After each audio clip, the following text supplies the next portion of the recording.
আমি রেকর্ডিংটা একটু পরে দেন আপু। ওস্তাদা, আমি হচ্ছে একটু শুরু করব।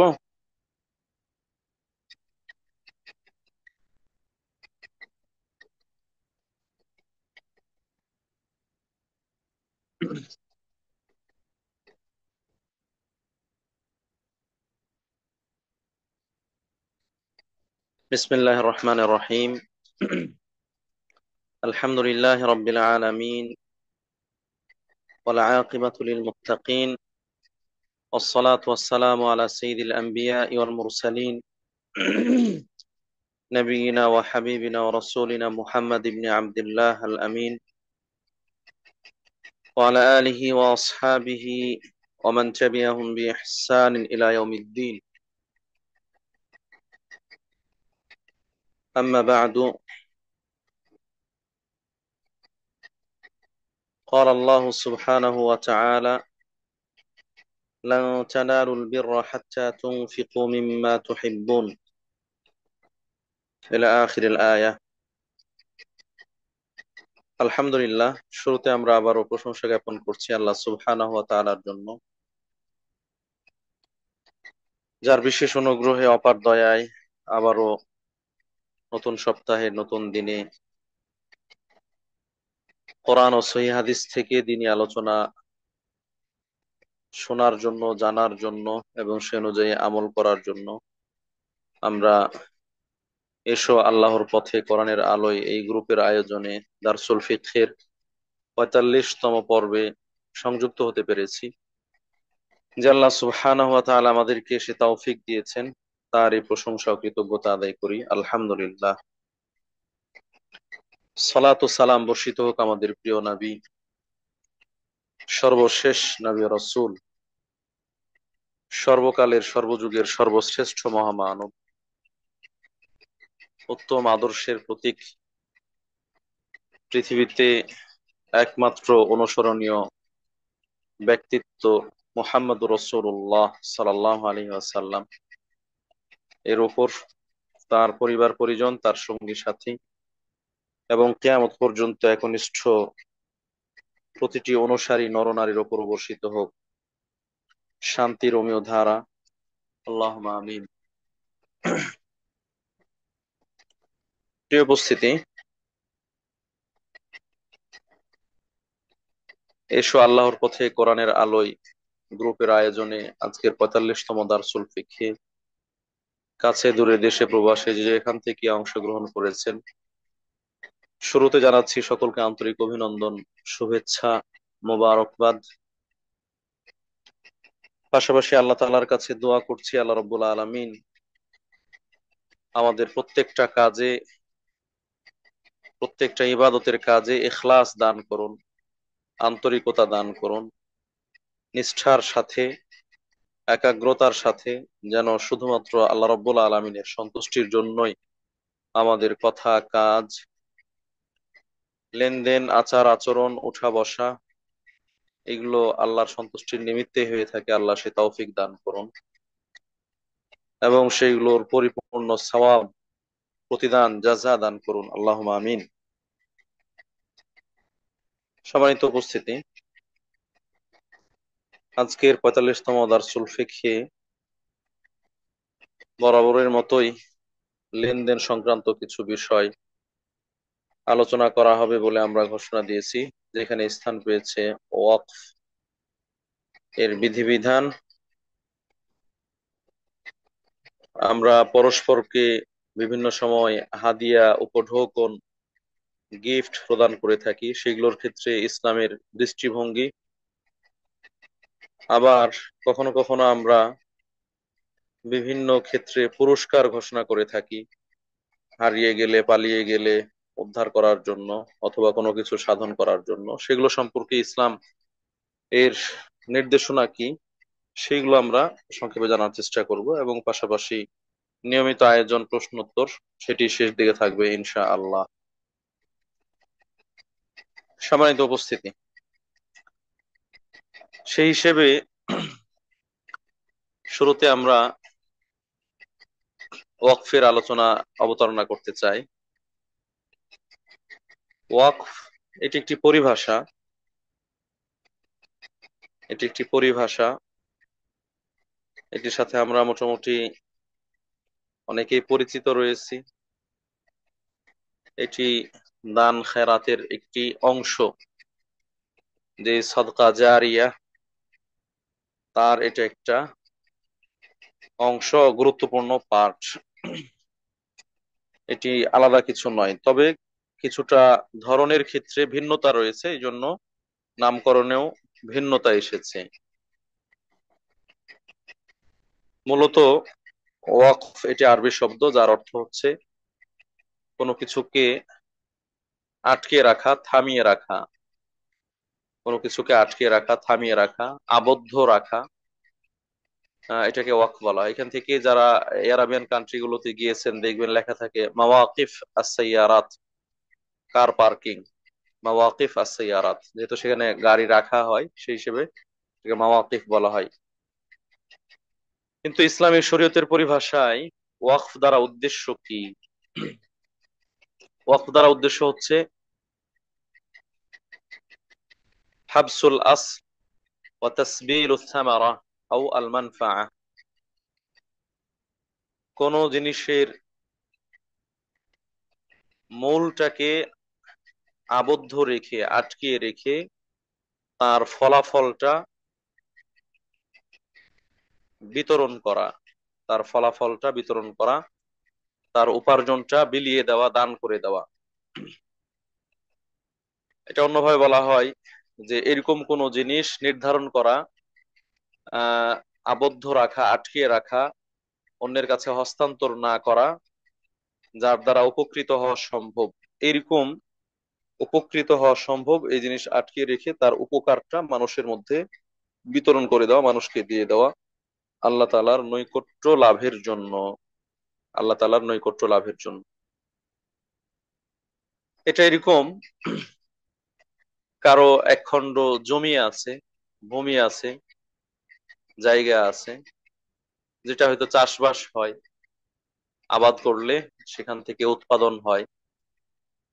সে এই জমিনটা ওয়াকফ করে দিল। কিভাবে?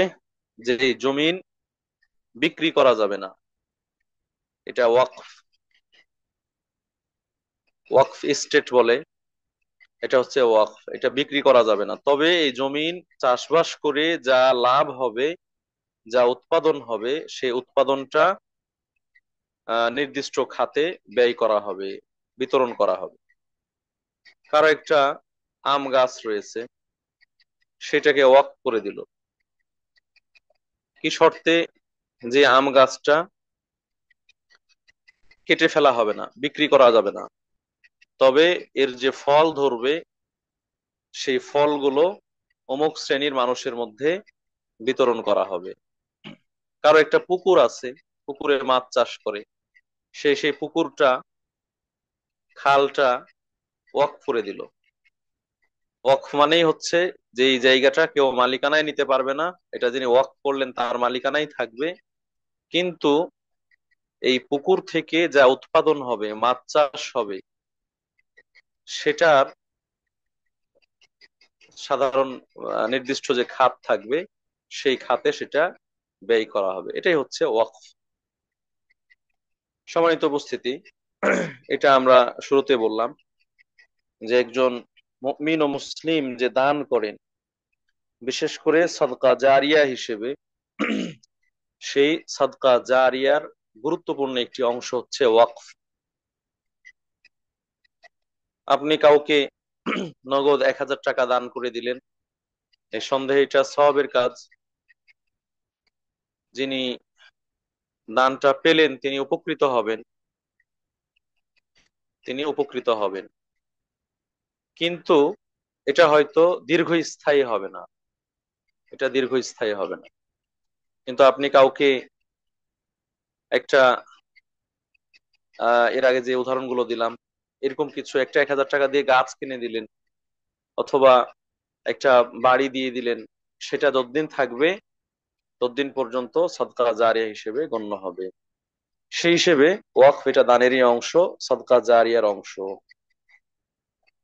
কোরআন এবং হাদিসে এই ওয়াকফ করার ব্যাপারে অনেক গুরুত্ব এসেছে। এবং দলিল প্রমাণও এসেছে। প্রসিদ্ধ আয়াত, আপনারা জানেন, আল্লাহ রসুল সাল্লাম, এই ঘটনা বর্ণনা আল্লাহ রসুল সাল্লাম থেকেও বর্ণিত হয়েছে, যখন আল্লাহ রাব্বুল আলামিন সূরা আলী ইমরানের আয়াত নাজিল করলেন, লান তানালুল বিররা হাত্তা তুনফিকু মিম্মা তুহিব্বুন, চতুর্থ পারার প্রথম আয়াত, লান তানালুল বিররা হাত্তা তুনফিকু মিম্মা তুহিব্বুন, তোমরা ততক্ষণ পর্যন্ত পরিপূর্ণ কল্যাণ লাভ করতে পারবে না, প্রকৃত কল্যাণ লাভ করতে পারবে না, মঙ্গল লাভ করতে পারবে না, যতক্ষণ পর্যন্ত তোমাদের পছন্দনীয় জিনিস, প্রিয় জিনিস আল্লাহ রাস্তায় দান না করবে, প্রিয় জিনিস আল্লাহ রাস্তায় খরচ না করবে, ব্যয় না করবে, ততক্ষণ পর্যন্ত তোমরা পরিপূর্ণ কল্যাণ লাভ করতে পারবে না। আহ, আসলে মানুষ পছন্দের জিনিস হাতছাড়া করতে চায় না, পছন্দের জিনিস নিজের কাছে রেখে দিতে চায়, অন্যকে দিতে চায় না। এটা খাবার হোক, অর্থ সম্পদ হোক, জিনিসপত্র হোক, ব্যক্তি হোক, বস্তু হোক ইত্যাদি। মানুষ যেটা পছন্দের বেশি ভালো সেটা নিজের কাছে ধরে রাখতে চায়। কিন্তু পরকালে দান করা, পরকালের জন্য দান করা, এটা তো নিজের জন্যই, এটা নিজের জন্যই। আপনি যা দান করবেন এই জায়গায় অন্য কেউ ভাগ নিবে না, এটা পুরোটাই একচ্ছত্র ভাবে আপনার জন্যই থাকবে। কিন্তু মানুষ এটা বুঝে না।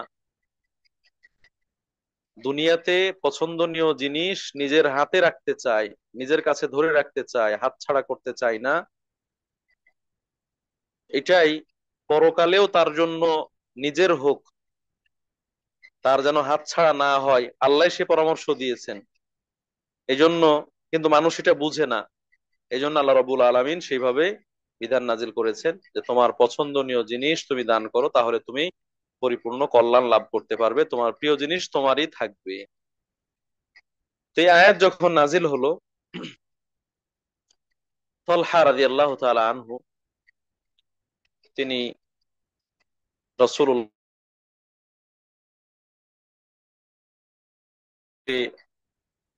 নিবেদন করলেন, আল্লাহ রাসূল, আল্লাহ তাআলা এই আয়াত নাজিল করে আমাদের কাছ থেকে আমাদের প্রিয় জিনিস চাচ্ছেন, দান করার কথা বলছেন। তারা তো আরবি ছিলেন, আরবি ভাষা কোরআন আয়াত নাজিল হওয়ার সাথে সাথে বুঝতে পেরেছেন। বুঝতে পারাটা বড় কথা নয়, বরং বুঝতে পারার সাথে সাথে সেটাকে আমলে পরিণত করা, সেটার ওপর আমল করা, এটা হচ্ছে গুরুত্বপূর্ণ বিষয়। সেটাই তলহা রাদিয়াল্লাহু তাআলা আনহু তিনি রাসূলের কাছে এসে উপস্থাপন করলেন যে আল্লাহ রাসূল, এই মদিনার মধ্যে বাইরুহা বা বিরুর রাউহা একটা কূপ, এবং সেই কূপ ছিল একটা খেজুর বাগানের মধ্যে, একটা খেজুর বাগানের মধ্যে সেই কূপ ছিল। যেই খেজুর বাগান সেই সময় মদিনার মধ্যে অনেক দামি একটা সম্পদ ছিল, অনেক দামি একটা সম্পদ ছিল, মূল্যবান সম্পদ ছিল।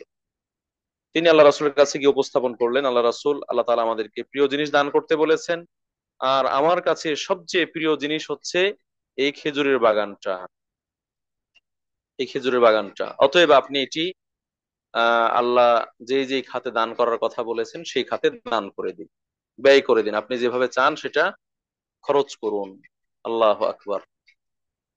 হাদিসে এসেছে আল্লাহ রাসূল সাল্লাল্লাহু আলাইহি ওয়াসাল্লাম তলহার সেই বাগানে যেতেন, সেই বাগান থেকে খেজুর খেতেন, কুয়া থেকে মিষ্টি পানি পান করতেন। মদিনার মসজিদে নববীর কাছাকাছি সেটি অবস্থান ছিল। এটি যেহেতু অনেক দামি সম্পদ, মূল্যবান সম্পদ, আল্লাহ রাসূল সাল্লাল্লাহু আলাইহি ওয়াসাল্লাম তিনিও বুঝছেন। এজন্য আবু তলহাকে, তলহা রাদিয়াল্লাহু তাআলা আনহুকে পরামর্শ দিলেন, এটা অনেক দামি সম্পদ, তুমি এটা এইভাবে দান না করে ওয়াকফ করে দাও, তুমি এটা এইভাবে দান না করে ওয়াকফ করে দাও, তোমার আত্মীয় স্বজন, কাছের মানুষজন, তাদের জন্য এটা তুমি ওয়াকফ করে দাও।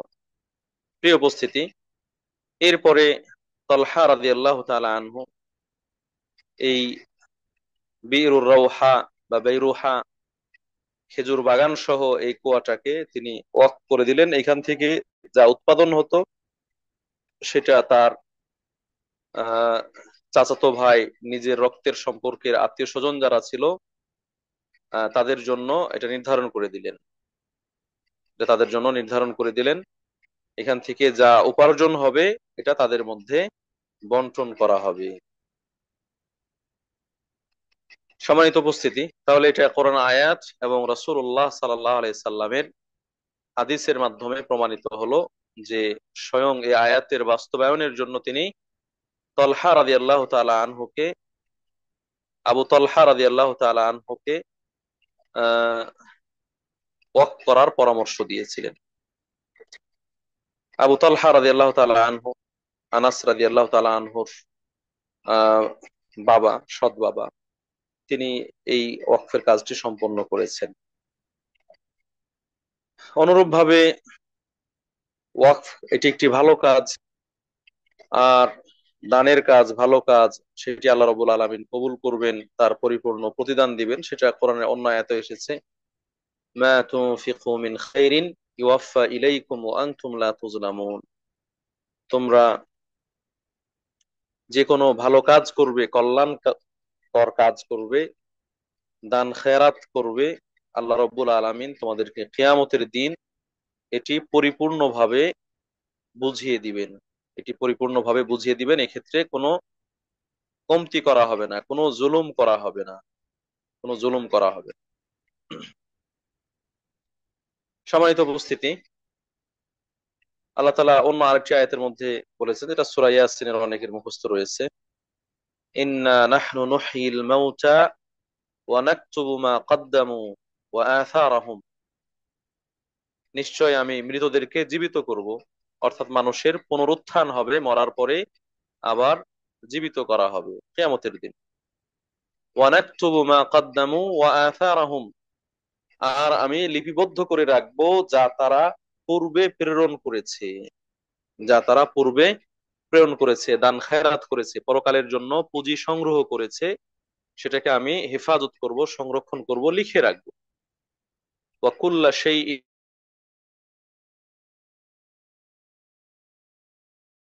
আলামিনের কাছে ইমাম মুবিন তথা লাউহে মাহফুজে সংরক্ষণ করে রেখেছেন। আল্লাহ রাব্বুল আলামিন সংরক্ষণ করে রেখেছেন। এখানে ওয়া নাকতুবু মা কদ্দামু ওয়া আথারাহুম, তারা যা অগ্রে প্রেরণ করেছে এবং তাদের মৃত্যুর পরে, আসার, তাদের মৃত্যুর পরে যে দান তাদের নামে আসতে আছে সেগুলোকে আমি লিখে রাখবো। এখান থেকেও মানুষ যখন মারা যায় তখন তার আমল বন্ধ হয়ে যায়, যেমনটা হাদিসের মধ্যে এসেছে, কিন্তু মরার পরেও কিছু আমলের সওয়াব চলমান থাকবে। সেই সওয়াব গুলো আল্লাহ রাব্বুল আলামিন সংরক্ষণ করবেন, হেফাজত করবেন। তাহলে এটা হচ্ছে ওয়া আসারাহুম, তাদের রেখে যাওয়া ভালো কাজ এর প্রতিদান আল্লাহ রাব্বুল আলামিন তাদেরকে দান করবেন, যেটাকে ওয়াকফ বলা হয়েছে। ওই প্রসিদ্ধ হাদিস আপনারা ইতিপূর্বে বারবার শুনেছেন, আবু হুরায়রা রাদিয়াল্লাহু তাআলা আনহু থেকে বর্ণিত, রাসূলুল্লাহ সাল্লাল্লাহু আলাইহি ওয়াসাল্লাম বলেন, ইযা মাতা ইবনু আদম ইনকাতা আমালুহু ইল্লা মিন সালাস, আদম সন্তান মারা গেলে তার সকল আমল বন্ধ হয়ে যায়, তিন ধরনের আমল ছাড়া, তিন ধরনের আমলের সওয়াব ছাড়া অন্যান্য আমলের সওয়াব বন্ধ হয়ে যায়। সেই তিন ধরন কি কি? সাদাকাতিন জারিয়াতিন আও ইলমিন ইনতাফাউ বিহি আও ওয়ালাদিন সালিহিন ইয়াদউ লাহু। এর মধ্যে এক ধরনের হচ্ছে সাদাকা জারিয়া, এমন সাদাকা যেটি চলমান, যেটি চলমান রয়েছে, যেটি এখনো বিদ্যমান রয়েছে, যা থেকে মানুষ উপকৃত হচ্ছে, সুবিধা ভোগ করছে, এরকম সাদাকা। এই সাদাকা জারিয়ার মধ্যে অন্যতম একটি দিক হচ্ছে ওয়াকফ করা। অন্যতম একটি দিক হচ্ছে ওয়াকফ করা, যে আপনি ওই জিনিসটা অবশিষ্ট রেখে দিবেন, কিন্তু তার ফলাফলটা, উপকারটা মানুষেরা ভোগ করবে। সম্মানিত উপস্থিতি, মানুষ মারা যাওয়ার পরে তার রেখে যাওয়া ওয়াকফ, তার কৃত ওয়াকফের সওয়াব সে লাভ করে। এরকম আরো কিছু বিষয়ের কথা আল্লাহ রাসূল সাল্লাল্লাহু আলাইহি ওয়াসাল্লাম ইবনে মাজার হাদিসে বলেছেন। ইন্না মিম্মা ইয়ালহাকুল মুমিনা মিন আমালিহি ওয়া হাসানাতিহি বাদা মাউতিহি, একজন মুমিন ব্যক্তি তার মৃত্যুর পরেও যে সকল আমল এবং ভালো কাজের পুণ্য কাজের সওয়াব পেয়ে থাকে, সেগুলো হচ্ছে ইলমান নাশারাহু, উপকৃত জ্ঞান যেটা সে মানুষের মধ্যে বিস্তার করে, ওয়ালাদান সালিহান তারাকাহু, সৎ সন্তান যেটা সে রেখে যায়, ও মুসহাফান ওয়াররাসাহু, অথবা কোনো মুসহাফ কোরআনের কপি যেটা সে মিরাস হিসেবে পেয়েছিল। ও মুসহাফান ওয়াররাসাহু, যেই মুসহাফ বা কপিটাকে সে মিরাস হিসেবে রেখে যায়, অর্থাৎ অন্যদেরকে দিয়ে যায়, অন্যদেরকে মিরাস হিসেবে দিয়ে যায়, অর্থাৎ দান করে যায়, এই মুসহাফ তেলাওয়াত করা হবে, তিনি সওয়াব লাভ করবেন।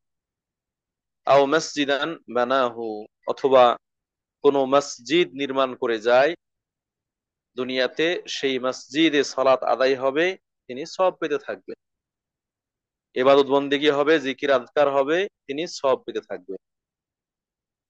আও বাইতান লিবনিস সাবিলি বানাহু, অথবা কোনো বিশ্রামাগার, ইবনুস সাবিল মুসাফিরদের জন্য সরাইখানা বা মুসাফির খানা নির্মাণ করে যায়, যেখানে মুসাফিররা এসে বিশ্রাম করবে, অবস্থান করবে, এরকম নির্মিত ঘরের কারণেও সে মৃত্যুর পরে সওয়াব লাভ করবে। এখন তো মানুষ মানে ব্যবসায়ী হয়ে গিয়েছে, কমার্শিয়াল হয়ে গিয়েছে, যার কারণে যে কোনো এলাকায় থাকার জন্য আবাসিক হোটেল ইত্যাদি সেগুলো প্রস্তুত করা হয়েছে, কিন্তু এক সময় এই ধরনের হোটেল, এই ধরনের এগুলো ছিল না। সেই সময় মুসাফির যারা, তারা কোথায় সময় পার করবেন, রাত্রি যাপন করবেন, তাদের জন্য এরকম মুসাফির খানার খুবই প্রয়োজন ছিল। এবং যেহেতু একজন মুসাফির তিনি বিপদগ্রস্ত, তাকে সহযোগিতা করা হয় এই রাত্রি যাপনের সুযোগ দান করার মাধ্যমে, থাকার সুযোগ দান করার মাধ্যমে, সেই হিসেবে এটিকে একটি বড় ধরনের ইবাদতের কাজ হিসেবে গণ্য করা হয়েছে।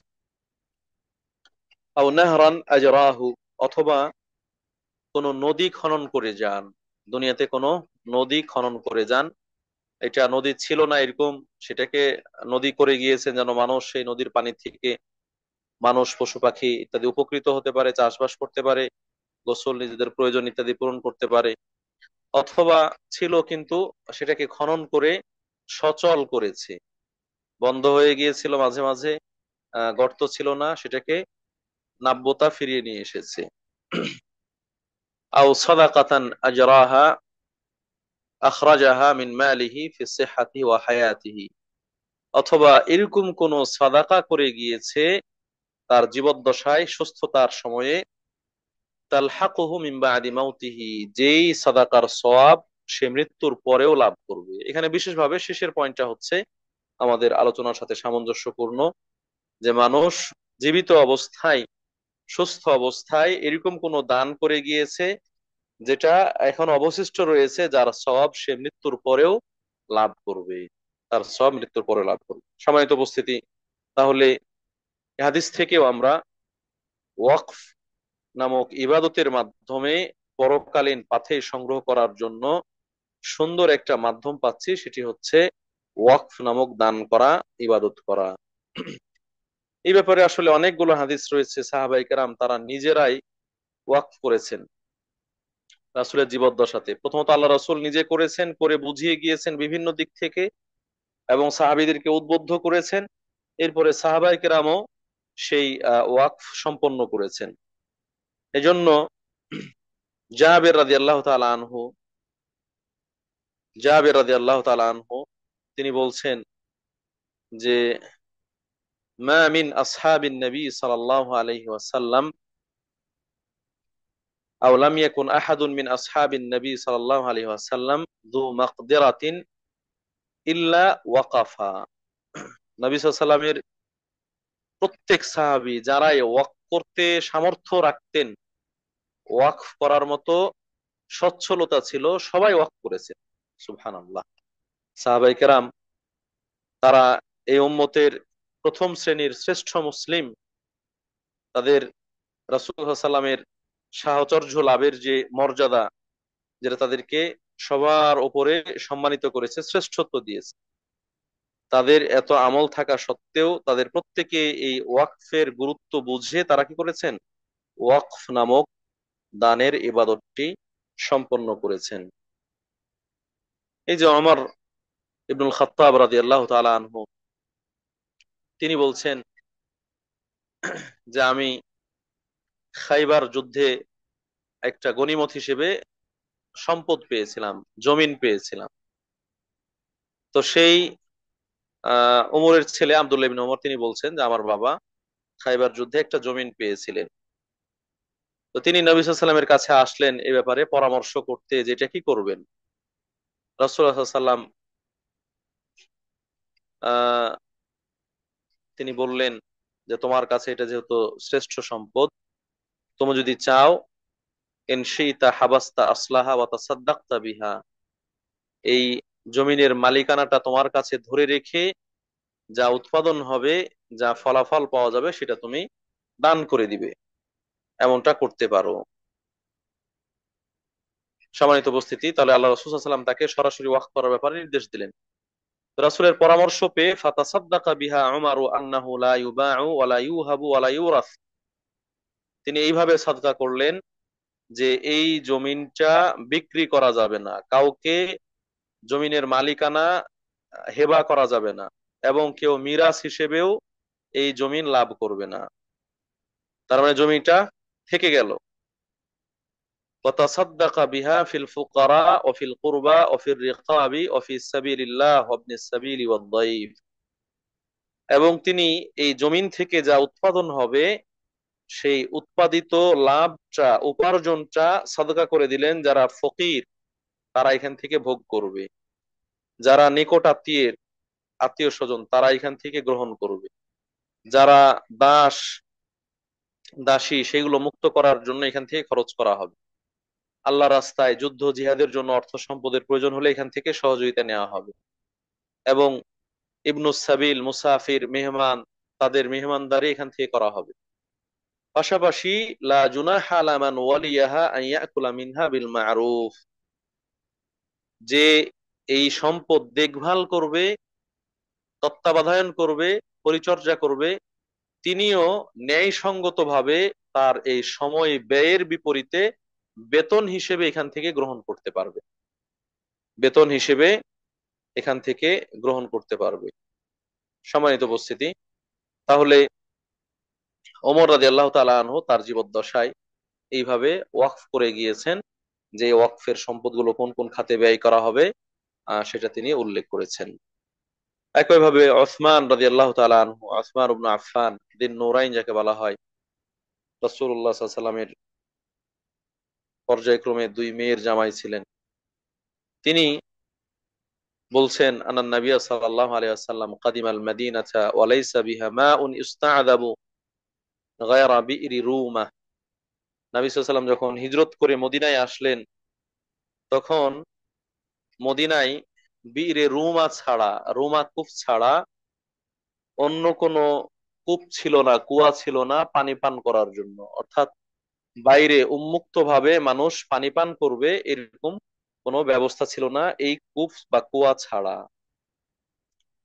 কিন্তু সেটা ছিল একজন ইহুদির মালিকানায়, সেটা ছিল একজন ইহুদির মালিকানায়।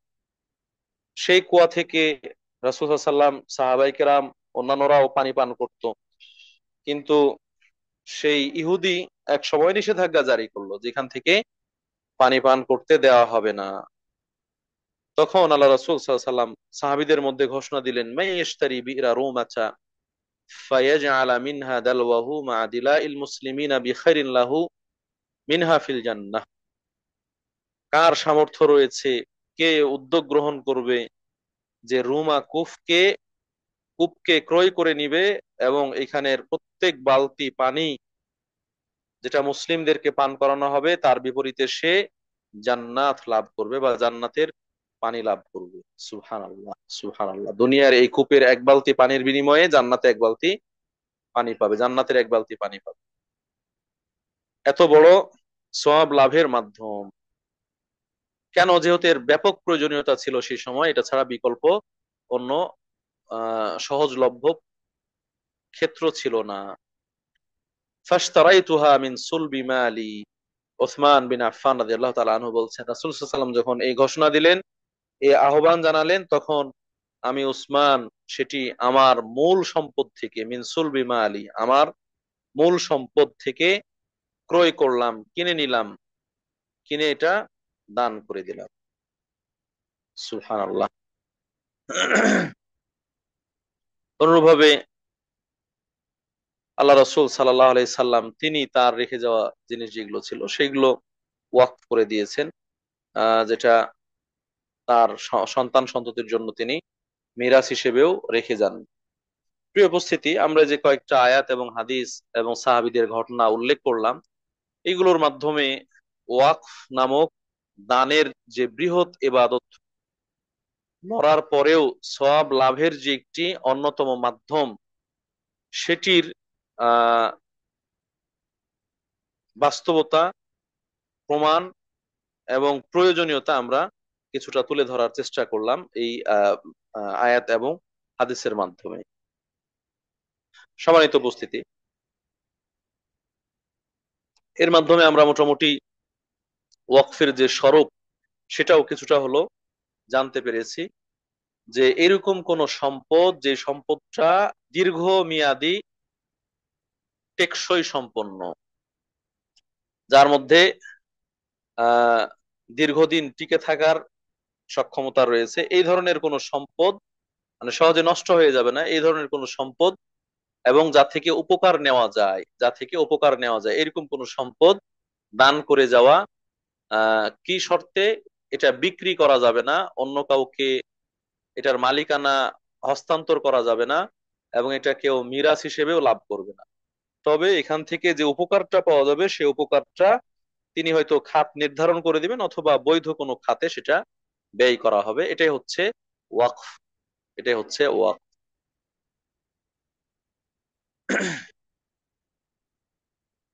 আমরা অনেকেই মরার পরে সওয়াব লাভ করার জন্য, মৃত্যুর পরে সওয়াব লাভ করার জন্য বিভিন্ন খাত খুঁজছি, ক্ষেত্র খুঁজছি, যে কিভাবে কোথায় এটা করা যায়। তো এরকম যারা চিন্তার মধ্যে আছেন, অনুসন্ধানের মধ্যে আছেন, তাদের জন্য আজকের আলোচনাটা আশা করি উপকারী হবে। যে যে খাতগুলো আমরা বললাম, মসজিদ নির্মাণ করার ক্ষেত্রে, মুসাফির খানা নির্মাণ করার ক্ষেত্রে, মুসহাফ ক্রয় করে দেওয়া, দিনী বই পুস্তক ক্রয় করে দেওয়া, এগুলো তো খুব সহজেই নষ্ট হয়ে যাবে এরকম না, অথবা কোনো জমিন দান করে দিয়ে, ওয়াকফ করে দিয়ে যাওয়া, এইগুলো দীর্ঘমেয়াদী, টেকসই সম্পন্ন। অতএব এগুলো মরার পরেও ব্যক্তিকে সওয়াব নিয়ে এসে দিবে, সেই হিসেবে এই ধরনের জিনিসগুলো আমরা ওয়াকফ করে দিতে পারি। এখন কেউ মনে করেন কারো জমিনে অথবা কারো গাছে একটা কাঁঠাল উৎপাদন হয়েছে, সেইটা নিয়ে এসে বললো যে আমি ওয়াকফ করে দিলাম, আমার কাঁঠালটা ওয়াকফ করে দিলাম। বলছে না, এটা এটা ওয়াকফ হবে না, এটা সাধারণ দান হিসেবে গণ্য হবে। কেন? যেহেতু কাঁঠাল তো এটা পচনশীল জিনিস, এক সপ্তাহ এক মাস এর মধ্যে এটা নষ্ট হয়ে যাবে, এরপরে তো এখান থেকে আর উপকার উপকার নেওয়ার সুযোগ থাকবে না। তাহলে এটা ওয়াকফটা হচ্ছে দান, এটাও দান, এটাও আহ ব্যয়, আল্লাহর রাস্তায় ব্যয়, কিন্তু পার্থক্যটা হচ্ছে যেটা স্থায়ীভাবে অনেকদিন থাকবে, টেকসই হবে, এরকম জিনিস দান করা। এরকম জিনিস দান করা, হয়তো সে থাকবে না, তার মালিকানা তার নামেই থেকে যাবে, সে থাকবে না কিন্তু তার মালিকানা তার নামেই থেকে যাবে, আর এর উপকারটা মানুষজন ভোগ করবে। এই ধরনের ইবাদত আলহামদুলিল্লাহ এখন যারা বিজ্ঞজন রয়েছেন, সচেতন রয়েছেন, তারা অনেকে করে গিয়েছেন। আমরা হয়তো এখন জীবিত অবস্থায় 2,000, 5,000, 10,000 টাকা দান করে দিচ্ছি, ঠিক আছে, নিঃস্বার্থ ভাবে দান করে দিলাম, শেষ, এক দফা দান করলাম, সেই দফায় আমি সওয়াব পেয়ে গেলাম। কিন্তু সচেতন কিছু মানুষ, আমি জানি, আমার জানা মতে কিছু মহিলা রয়েছেন আলহামদুলিল্লাহ, যারা দিন দরদি, নিজেরাও দিন পালন করতেন, এবং অন্যদেরকে পালন করার ক্ষেত্রে তারা ভূমিকা রেখেছেন, এবং তাদের সেই আল্লাহ তাআলা অর্থ সম্পদও দিয়েছেন, সেখান থেকে যেন মানুষ বঞ্চিত না হয়।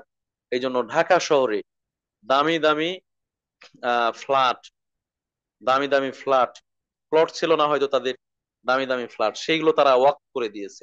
আল্লাহু আকবার। কেউ হয়তো 15-20 বছর আগেও মারা গিয়েছেন, কিন্তু সেই ফ্ল্যাট থেকে যে ভাড়াটা, এক সময় তো 10,000 টাকা ভাড়া আসতো, এখন প্রায় 50-60 হাজার টাকা ভাড়া আসে, লাখ টাকা মাসে ভাড়া আসে। এইরকম ফ্ল্যাট গুলো থেকে এই ভাড়া আসছে বিভিন্ন মাদ্রাসায়, বিভিন্ন ইয়াতিমখানায়, বিভিন্ন এ ধরনের দাতব্য যেই ইয়েগুলো রয়েছে, সংস্থাগুলো রয়েছে, চ্যারিটি গুলো রয়েছে, সেগুলোতে যাচ্ছে। সেখান থেকে তারা খরচ করছেন, ব্যয় করছেন এবং উপকৃত হচ্ছেন। আর এর সওয়াব ওই ওয়াকফকারীরা লাভ করছে। অনেকেই এক সময় জায়গা জমি মসজিদের নামে ওয়াকফ করে দিতেন, মাদ্রাসার নামে ওয়াকফ করে দিতেন। আমার জানা মতে উত্তরবঙ্গে কিছু মসজিদ রয়েছে, মাদ্রাসা রয়েছে, যেগুলো এক একটা মাদ্রাসার অধীনে 200, 250, 300, 500 বিঘা পর্যন্ত জমি রয়েছে মাদ্রাসার নামে। এগুলো কিভাবে? এগুলো সব ওয়াকফ করে দিয়েছে জমির মালিকেরা, ওই মসজিদের নামে অথবা মাদ্রাসার নামে ওয়াকফ করেছেন। আলহামদুলিল্লাহ, এখন পর্যন্ত সেগুলো চাষবাস করে বর্গা দিয়ে বিভিন্ন ভাবে যেই লাভগুলো আসে সেগুলোর দ্বারা সেই মাদ্রাসার কার্যক্রম সম্পন্ন হয়। ইয়াতিম, অসহায়, অভাবী বাচ্চারা সেখান থেকে তাদের ভরণ পোষণের ব্যবস্থা হয়, তাদের পড়াশোনার ব্যবস্থা হয়ে থাকে। তাহলে এই থেকে এরা সুবিধা ভোগ করছে, আর মৃত ব্যক্তি যারা ওয়াকফ করে গিয়েছেন তারা সেটার সওয়াব লাভ করছেন। প্রিয় উপস্থিতি, অতএব আমাদের উচিত হবে যাদের সামর্থ্য রয়েছে এরকম স্থায়ী ভিত্তিতে কোনো কিছু ওয়াকফ করার, সামান্য সেটা হোক নগণ্য বা সামান্য, এরকম মারা গেলে তো আর একটুকু সওয়াব, বিন্দু পরিমাণ সওয়াবের জন্য আপনি অনেক প্রচেষ্টা করবেন কিন্তু কোনো লাভ হবে না, কোনো লাভ হবে না, পাবেন না। কিন্তু এই মৃত্যুর আগেই যদি জীবিত অবস্থায় মৃত্যুর পরেও ফলাফল লাভ করার জন্য আপনি কর্ম করে যেতে পারেন, তাহলে সেখানেও সওয়াব লাভ করবেন। কিয়ামতের বিভীষিকাময় কঠিন মুহূর্তের কথা আমরা কে না জানি, কে না শুনেছি। ইয়াউমা ইয়াফিরুল মারউ মিন আখিহি ওয়া উম্মিহি ওয়া আবিহি ওয়া সাহিবাতিহি ওয়া বানিহি। সেদিন ব্যক্তি তার ভাই থেকে, স্বামী তার স্ত্রী, বাবা মা সন্তান থেকে, সন্তান সন্ততি বাবা মা থেকে, এইভাবে প্রত্যেকে বন্ধু বান্ধব আত্মীয় স্বজন থেকে পলায়ন করবে, ছুটে পালাবে। পলায়ন করা, ছুটার দুটো দিক বলা হয়েছে। কেউ যেন তার কাছে চাইতে না আসে, জন্য আগেই সটকে পড়বে, অথবা সে একটু সওয়াব লাভের জন্য তার এই আত্মীয় স্বজনদের কাছে যাবেন, কিন্তু তারা কেউই দিবে না। কেন? লিকুল্লি ইমরিইম মিনহুম ইয়াউমাইদিন শাআনুন ইউগনি। সেদিন প্রত্যেকের এমন কঠিন অবস্থা তৈরি হবে, যেই কঠিন অবস্থার কারণে নিজের আত্মীয় স্বজন, স্ত্রী, সন্তান, বাবা মা তাদেরকে উপেক্ষা করবে, এড়িয়ে যাবে। সম্মানিত উপস্থিতি, তাহলে সেদিন আসার আগে যদি আমরা এই মরার পরের বিভীষিকাময় কঠিন সময়ের জন্য প্রস্তুতি গ্রহণ করে ওয়াকফ করে যেতে পারি, তাহলে এটা আমাদেরই পরবর্তীতে সওয়াব লাভের অন্যতম একটা মাধ্যম হিসেবে থাকবে। আজকে আমাদের দুনিয়ায় এই যে ঊর্ধ্বশ্বাসে ছুটে চলা, রাত নেই দিন নেই, রাত দিন একাকার করে পয়সা উপার্জনের জন্য চাকরি বাকরি, ক্যারিয়ার, প্রফেশন ইত্যাদির জন্য আমরা কিভাবে ছুটছি, মাথার ঘাম পায়ে ফেলছি, আহ, হাড় ভাঙ্গা পরিশ্রম করছি, কেন? উপার্জন করতে হবে, উপার্জন করতে হবে। কার জন্য এগুলো? নিজের জন্য যদি হয়, একটা মানুষ তার খেতে পড়তে কত টাকা লাগে, কত সম্পদ লাগে? এত তো লাগে না। নিঃসন্দেহে এগুলো নিজের জন্য, স্ত্রী সন্তানদের জন্য। তারপরও এই নিজে, স্ত্রী, সন্তান, তারা খেতে পড়তে কি এত কিছুর দরকার? এত কাড়ি কাড়ি টাকার দরকার? থাকার জন্য একটা ফ্ল্যাট হলে, একটা বাড়ি হলে যথেষ্ট, সেখানে এতগুলো বাড়ি, বিল্ডিং, এত বিঘা অর্থ সম্পদ, এগুলো আমরা উপার্জন করছি কাদের জন্য? সন্তান সন্ততির জন্য, পরবর্তী প্রজন্মের জন্য। এটা দোষণীয় নয়, এটা দোষণীয় নয় যদি বৈধভাবে করা হয় এবং তার হক আদায় করা হয়, জাকাত দেওয়া হয়, ইত্যাদি ইত্যাদি। কিন্তু আমি যেই দৃষ্টিটি আকর্ষণ করতে চাচ্ছি যে ক্ষেত্রে, সেটি হচ্ছে যে আমার এত এত উপার্জন, এত এত টাকা পয়সা, এত এত বিত্ত বৈভব, আমি মারা যাওয়ার পরে কিছুই থাকে না, আমার কিছুই থাকে না। এগুলো আমার কিছুই থাকে না। এটা আমার সন্তানের, এটা স্ত্রীর, এটা মেয়ের, এটা ছেলের, এটা অমুক আত্মীয়ের। তখন আমার আর কিছু নাই, আমার দাবি করার আর কিছু নেই। হয়তো আমরা অনেকে মনে করব যে আমার সম্পদ থেকে অমুকে দান করবে, অমুকে দান করবে, আমারই তো টাকা পয়সা, তারা পেয়েছে, 1 কোটি টাকা পেলো, 50 লাখ টাকা দান করে দিতে কোথায় সমস্যা? তারা দান করে দিবে। কিন্তু এরকম কি হয় বাস্তবতায়? বাস্তবে এমনটা হয়? অধিকাংশ ক্ষেত্রে হয় না, ইল্লা মাশা আল্লাহ দু একটা হয়, বাকি বেশিরভাগ ক্ষেত্রে হয় না। আপনি নিজেকে প্রশ্ন করুন, আপনি আপনার পিতার কাছ থেকে অথবা মাতার কাছ থেকে অথবা যার কাছ থেকে উত্তরাধিকারী পেয়েছেন, সহানুভূতি পেয়েছেন, সহযোগিতা পেয়েছেন, আর মরার পরে আপনি কতটুকু করতে পেরেছেন, কত ভাগ করতে পেরেছেন? আপনার সবচেয়ে শ্রদ্ধার পাত্র বাবা মা, আপনার কাছে পাওয়ার দিক থেকে সবচেয়ে হকদার আপনার বাবা মা, তার জন্য আপনি কতটুকু করেছেন? কত বিঘা জমি ওয়াকফ করেছে, দান খায়রাত করেছেন, টাকা পয়সা কত লাখ কোটি টাকা খরচ করেছেন? যা করেছেন আলহামদুলিল্লাহ, কিন্তু যা পেয়েছেন তার তুলনায় কতটুকু করেছেন? এইভাবে যদি আপনি আপনার বাবার একজন উপযুক্ত সন্তান হিসেবে যদি সেটুকু না করতে পারেন, তাহলে আপনার সন্তান আপনার জন্য কতটুকু করবে? আপনার পরিত্যক্ত সম্পদ আপনার জন্য কতটুকু ব্যয় হবে? সম্মানিত উপস্থিতি, এই জিনিসগুলো খেয়াল করে আপনার যে অর্থ সম্পদ সামর্থ্য রয়েছে, সক্ষমতা রয়েছে, সেখান থেকে যদি ওয়াকফ নিজে করে যেতে পারেন, তাহলে সেই জায়গায় আর অন্যরা ভাগ বসাবে না, অন্যরা মালিকানা দাবি করবে না, সেটার সব আপনি লাভ করতে থাকবেন, আপনি পেতে থাকবেন ইনশা আল্লাহ। সম্মানিত উপস্থিতি, এই জায়গা থেকে আমরা চেষ্টা করব আমাদের সাধ্য অনুযায়ী দান করার, এবং সেটা যদি ওয়াকফ হিসেবে হয় তাহলে এটা আরো বেশি কল্যাণকর। এখানে ওয়াকফের সাথে জড়িত কয়েকটা বিষয় আমরা উল্লেখ করতে চাই বিধানের গত দিক থেকে। যেমন ওয়াকফ এটা কে করবে, কার পক্ষ থেকে ওয়াকফ করা জায়েজ হবে?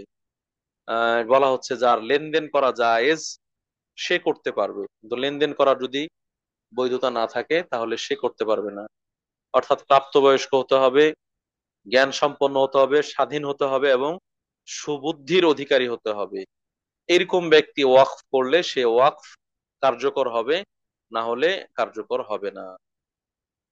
দ্বিতীয় নাম্বার শর্ত হচ্ছে যে যে জিনিসটা ওয়াকফ করা হবে সেটা যেন সেখান থেকে উপকৃত হওয়া যায়, সেখান থেকে উপকৃত হওয়া যায়। এমন জিনিস ওয়াকফ করা যাবে না যে জিনিসের মধ্যে, যে জিনিস থেকে উপকার নেওয়া যায় না, উপকার গ্রহণ করা যায় না, উপকৃত হওয়া যায় না, এরকম জিনিস ওয়াকফ করা যাবে না। তাহলে যার থেকে উপকৃত হওয়া যায় এরকম জিনিস ওয়াকফ করতে হবে। পাশাপাশি সেই জিনিসটি নির্দিষ্ট হতে হবে, চিহ্নিত হবে হতে হবে। সেই জিনিসটি চিহ্নিত হতে হবে যে হ্যাঁ এটা ওয়াকফ করলাম, একটা জায়গা হোক, ঘর হোক, বাড়ি হোক, সেটি চিহ্নিত হতে হবে, নির্ধারিত হতে হবে।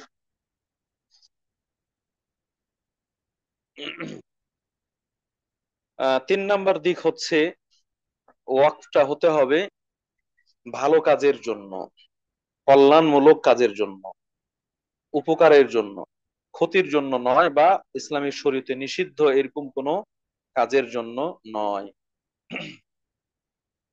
যেমন মসজিদ নির্মাণ করা, ঘর নির্মাণ করা, এলমি কিতাব, বিভিন্ন দিনী ইলম শেখা যায় এরকম বই পুস্তক ইত্যাদি ক্রয় করে দেওয়া অথবা ছাপিয়ে দেওয়া, প্রকাশ করা,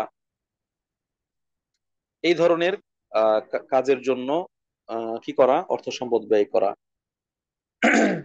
এর বিপরীতে কেউ যদি ওয়াক্ফ করলো যে হ্যাঁ, আহ আমরা তো সমাজে বসবাস করি, হিন্দুদের একটা পূজাখানা, পূজা মণ্ডপ হিন্দুরা যেন ইবাদত করতে পারে তার জন্য জমি দান করলো বা ঘর দান করলো, এটা করা যাবে না।